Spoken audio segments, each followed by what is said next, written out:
Falar um pouco aqui sobre a matéria aqui do Rodrigo Silva, falando, né, que os judeus não consideram o nome de Jesus como nada, pelo contrário, considera como herege. Primeiramente, nós cristãos não deveríamos estar nem um pingo preocupado com isso, tá?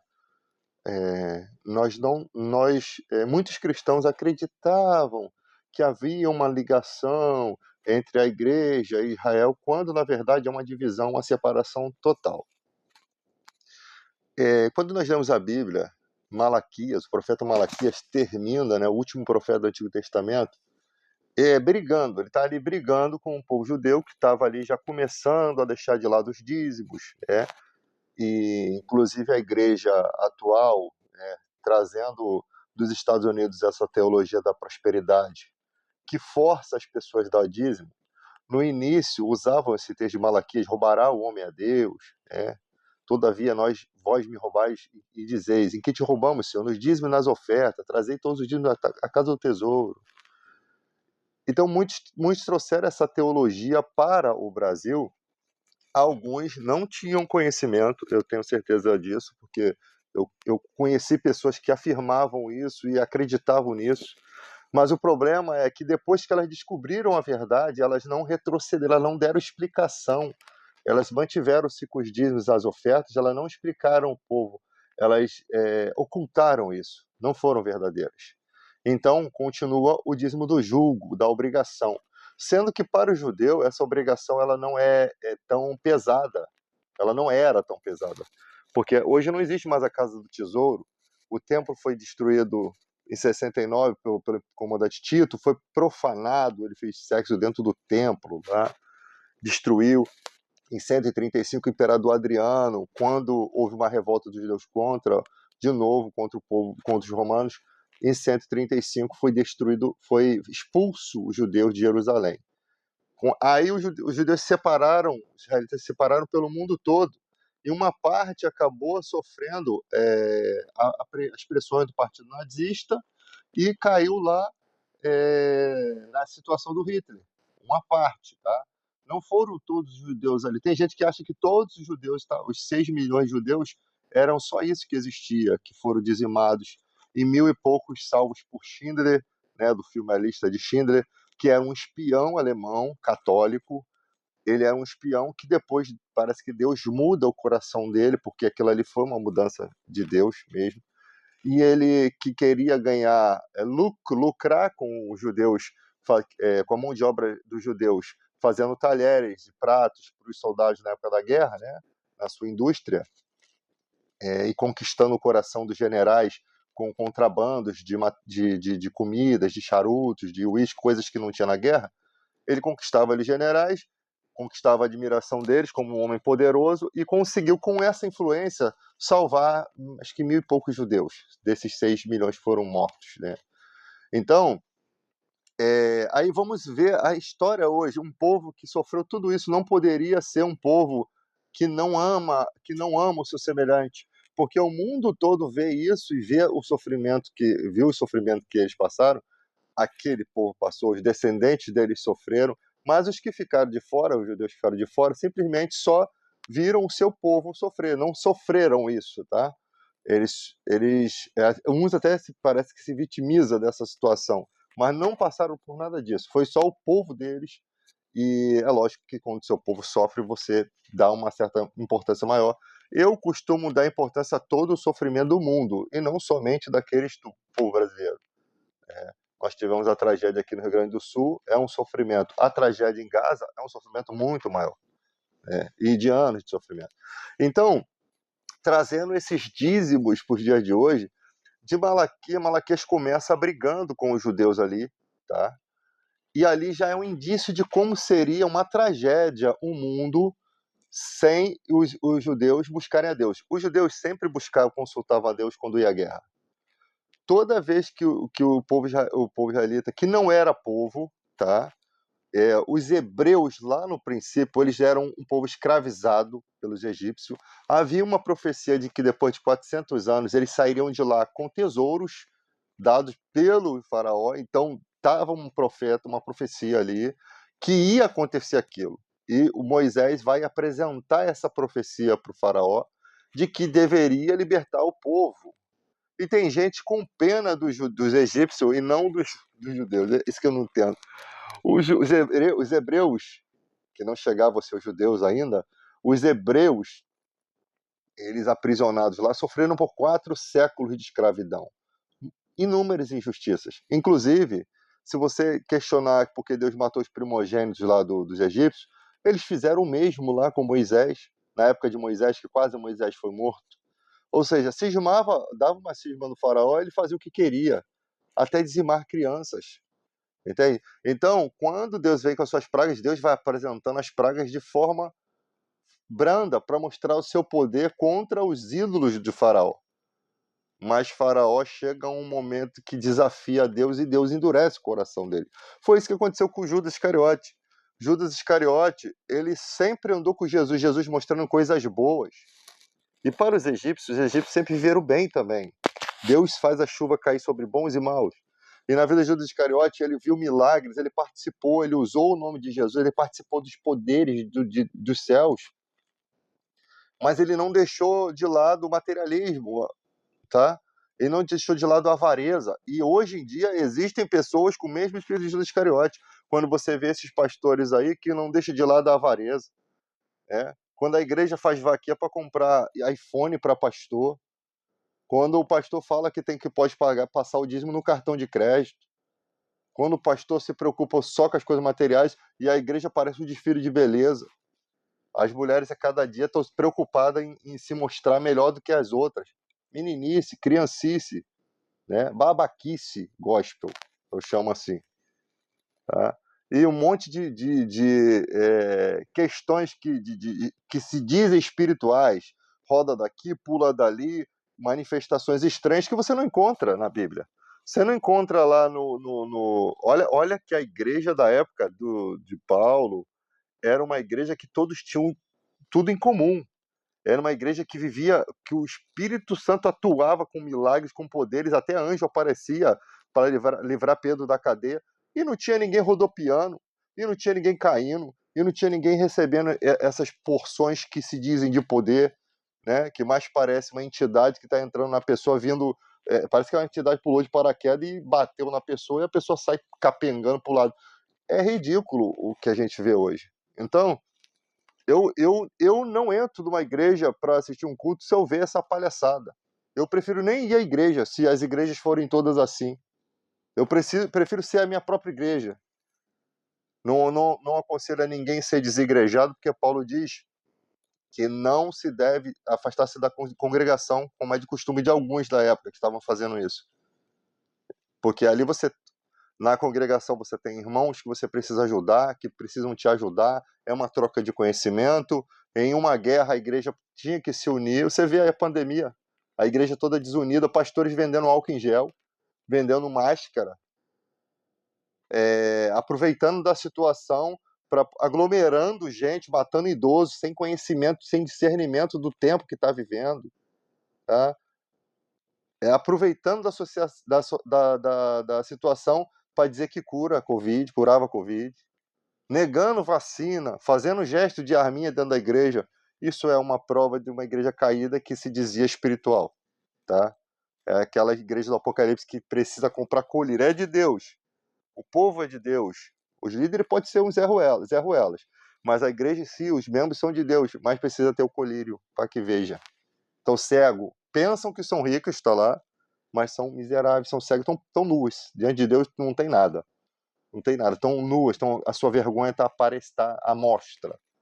Então, Malaquias começa massacrando 4 séculos, de Malaquias até Mateus. Se Malaquias está massacrando, o profeta massacrando o povo que estava deixando de lado os dízimos, como que ia viver nesses 400 anos os órfãos, as viúvas? Como que iam viver o sistema do templo que precisava se manter? Então ali já começa a decadência do povo judeu ali, tá? E Jesus fala, Jerusalém, Jerusalém, que mata os profetas e apedreja os que tem enviado. Quantas vezes que juntar vocês como uma galinha junto seus pintinhos e vocês não quiseram? Quando que Jesus fez isso? Que eu não encontro na história essa parte dos profetas sendo apedrejados, assim, um profeta ser morto e apedrejado porque ele está profetizando coisas que vão contra os desejos dos judeus. Então, possivelmente, eu acredito que nesses 400 anos, Deus sim honrou com o profeta, não abandonou. Porque Deus é fiel, mesmo que sejamos infiel, ele permanece fiel. Mas eles ocultaram da história esses profetas, eles mataram e esconderam, e não relataram. Porque já estavam corrompidos, não davam dízimo, o sistema do templo já não existia. Então Deus possivelmente mandou profetas que não foram contados porque não havia escriba para escrever, não havia, e quem escrevesse sobre aquilo seria morto também. Então eu não sei se é uma teologia barata que eu estou pregando aqui, mas eu acredito que possa sim Deus ter mandado profeta nesses tempos. E Jesus fala, eu quis juntar, porque Jesus está presente toda a história de Israel, Jesus está presente. No Salmo 110 disse, o Senhor meu Senhor, né? Disse Javé ao meu Adoni. Então você imagina a decadência nesses 400 anos, órfãos e viúvas sofrendo, né? Jesus, para afrontar esse povo, por isso que ele não é bem visto. Se você pegar a história lá e contar para os judeus, ele não é bem visto, ele não era bem visto na época. Ele falava que havia muitos leprosos na época do profeta Eliseu, mas a nenhum deles foi enviado o profeta para curar, a nenhum deles, a não ser Naamã, que era comandante da Assíria, que era inimigo constante de Israel, que no momento estava em acordo de paz. E nessa cura de Naamã, quase que os reis entraram em atritos, né, de um país e outro. O profeta curou Naamã. Haviam muitas viúvas, né, para o profeta Eliseu, Elias, mas nenhuma das viúvas foi enviada, nenhuma das viúvas de Israel foi enviado o profeta, a não ser a viúva de Sarepta, que não era de Israel. Ou seja, Deus passou a fazer milagres no povo que eles consideravam imundos, que eles consideravam sem Deus, né? Que eles consideravam pecadores. Quando Jesus fala isso, tentaram apedrejar Jesus, porque eles bem sabiam que isso consta na história. Isso consta na história, mas essa historinha eles não gostam de contar. Ninguém gosta de contar os seus podres, né? Ninguém gosta de contar por que Deus não estava abençoando eles, se eles se achavam tão de Deus assim. Então, Jesus ele vem ele vem e fala do Corban, que era um acordo lá que havia entre o cara que não queria ter cuidado dos seus pais. Aí ele fazia um acordo com o templo, pegava parte daquele dinheiro e ficava tudo bem, podia abandonar seus pais que não seria punido pela lei. Então, um monte de coisas. Dentro da casa do Senhor, o cara pobre vinha de coração fazer uma oferta. Eles vergonhosamente, tá? As autoridades corruptas e eram conhecidos pelo povo, porque o povo sabe, o povo que sofria injustiça sabe que os caras eram 71. Os próprios romanos viam que eram 171, eles não podiam confiar nos judeus. Será que se eles fossem realmente um povo amado, respeitado, que existiam pessoas também de bem, tá? Mas eram raras.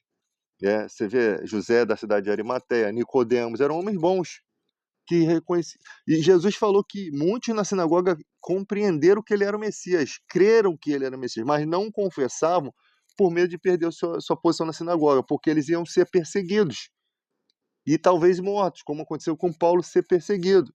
Mas eles não estavam dispostos àquilo, eles negaram o próprio Messias, e sabendo que Jesus era o Messias.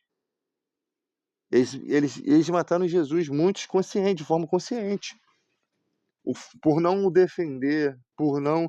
Então a fé deles era totalmente superficial, porque o Filho de Deus estava ali, prometido em todas as Escrituras, né? Muitos não sabiam que Jesus nasceu em Belém, né? Como é a cidade de Davi, é profetizado pelo profeta Miqueias, lá em Miqueias 5, porque Jesus foge, a Maria foge para o Egito, e depois eles voltam, né? Vem residir na Galileia, em outros lugares, e ele é chamado de Galileu, ele é chamado de Nazareno, da cidade de Nazaré. Então tem várias formas que chamam Jesus, mas poucos sabiam que ele nasceu em Belém por conta do censo de Quirino, que alguns historiadores dizem, não foi nessa época e tal. Cara, existem coisas ali relatadas na Bíblia que são fatos históricos, que você não tem como dizer que é mentira, porque como é que o cara vai falar sobre Pilatos se ele não viveu naquela época? Como é que ele vai falar sobre crucificação, sobre o livro de Lucas, por exemplo, ele fala categoricamente um monte de autoridades daquela época. Você não tem como falar uma coisa sem ter vivido naquela época. E o estudo naquela época era um pouco mais difícil do que hoje. As informações não eram como hoje. Você adquire conhecimento, né? Mulheres em si não estudavam, né? Só as mulheres mais ricas tinham um certo estudo. Os homens, os mais ligados ao templo, eram os que estudavam, tá? O problema é as fontes de estudo. Então não tinha internet, não tinha não é como é nessa era, né? Então, quando foi criada aí a questão do Estado de Israel,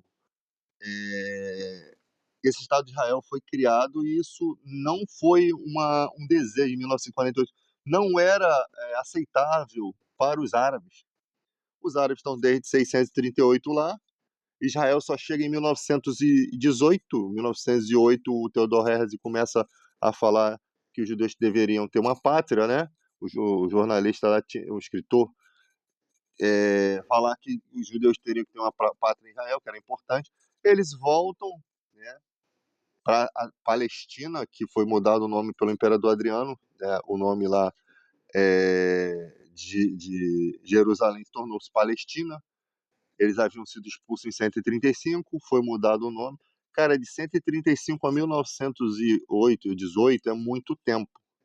Os judeus, você vê a mesquita lá islâmica, que está sobre os dois templos de Israel, está bem antes, né? Do ano 600, ano 638, está bem antes lá com a expansão do islamismo.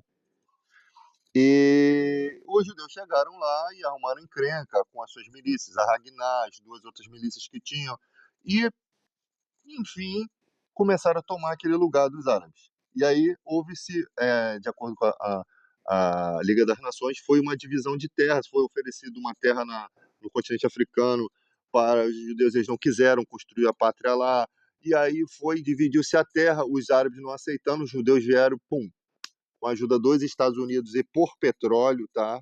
Por causa do espaço com petróleo, os Estados Unidos se envolveu nisso aí também, ajudou, ou seja, o Israel não está com o pedido de orientação de Deus mais. Ele vai no braço de Israel, ele vai no braço dos Estados Unidos, sempre. As suas lutas, sempre o seu primo mais velho é os Estados Unidos. Eles não consultam a Deus, até porque não tem profeta para dar orientação a eles. Acabou-se os profetas.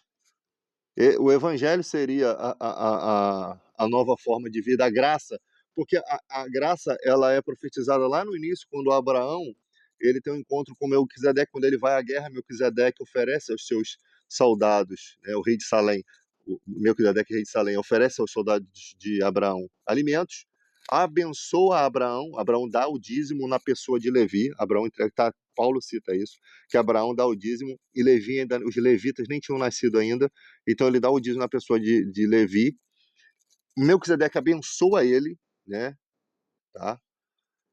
E ali mostra que o Melquisedeque é maior do que Abraão, é maior do que o pai da fé, porque é ele que abençoa Abraão. Isso é um resumo do que o texto significa ali. E Abraão é justificado por fé, porque ele creu, ele não precisou sacrificar Isaac, ele creu e ele é justificado por fé. Ele não precisou matar o seu filho quando Deus pediu. Então, ele é justificado por fé. 400 anos antes de existir a lei, está esse processo. E Jesus é o sumo sacerdote da ordem de Melquisedeque, que ele é o Messias, citado no Salmo 110, e ali mostra que ele é o sumo sacerdote da ordem de Melquisedeque. Então, o sacerdócio dele é maior. Então, diz a Bíblia que mudando o sacerdócio, muda-se a lei. Porque Jesus, se ele é o sumo sacerdote, ele morre e ressuscita para ser eterno sumo sacerdote, ou seja, ele é um mediador de um novo pacto, um novo concerto baseado em melhores promessas. Entra-se a era espiritual, o poder do nome de Jesus sobre demônios, aí a pessoa fala, pô, mas isso não existe, esses demônios não existem, porque você não tem visão espiritual para você entender o texto espiritual, o homem natural não entende as coisas espirituais. O que você acha? Cristãos de todo o mundo aceitam o poder que há no nome de Jesus, usam o nome de Jesus. Nem sempre funciona, porque Deus é soberano.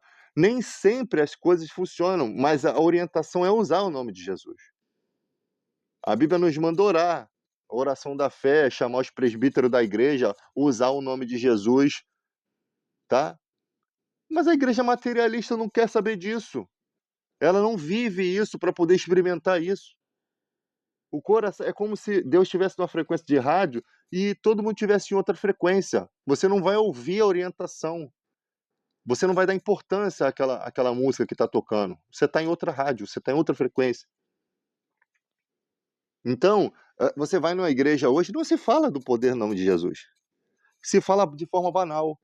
Não se busca isso. Ora-se a igreja quebrada. O pastor sai do dia todo vendo novela, não se consagra, está o dia todo vendo coisa suja na internet, e depois vai para a igreja, faz uma oração água com açúcar, aí depois começa o culto. Que poder que tem nisso aí? Não cresce de fé em fé, não cresce de glória em glória. Eu estou aqui julgando, não. Eu estou aqui tentando mostrar como que funciona, tá? Mesmo que você se consagre, você não pode forçar o poder de Deus. Você não tem o direito de forçar. Você é um canal, você tem que deixar ele te usar da forma que o Espírito Santo conduz. Paulo não fazia o que queria. Paulo, que é um dos homens mais espirituais, foi arrebatado ao terceiro céu, viu coisas inefáveis, recebeu um espinho na carne porque ele viu coisas inefáveis, para que ele não se ensoberbecesse. O espinho foi necessário, e esse espinho que ele clamava para Deus tirar, ele depois parou de clamar, porque ele tinha uma importância espiritual que fazia ele entender que quando ele era fraco, ele era forte. Então, o próprio Paulo às vezes queria ir para o lugar tal, o Espírito Santo, não, vai para cá. Paulo queria enfrentar todo mundo, os profetas, não, eles vão te prender lá, se você não for agora, eles vão te matar, desce por esse cesto aqui. Então, um homem conduzido pelo Espírito Santo, ele não é um Superman, né? Ele não vai fazer o que ele quer. Deus pode proteger você em qualquer situação, mas se você não estiver fazendo dentro do que Deus orientou, você é um rebelde. Você está cometendo um crime de rebeldia. Porque se Deus fala assim, cara, não vá para cá, é como Balaão, que era um profeta que não era de Deus, era um profeta escolhido pelo povo, mas Deus começou a trabalhar com ele. Parece que o pai de Balaão, sim, foi contado como profeta. Mas Balaão, Deus falava assim, cara, tá, ele chegava para Deus e falava assim, ó, tem uns caras vindo querendo falar comigo. Deus fala, não vai. Porque Balaão parecia que pensava que Deus era bobo. Deus sabia o que estava no coração de Balaão, soberbo.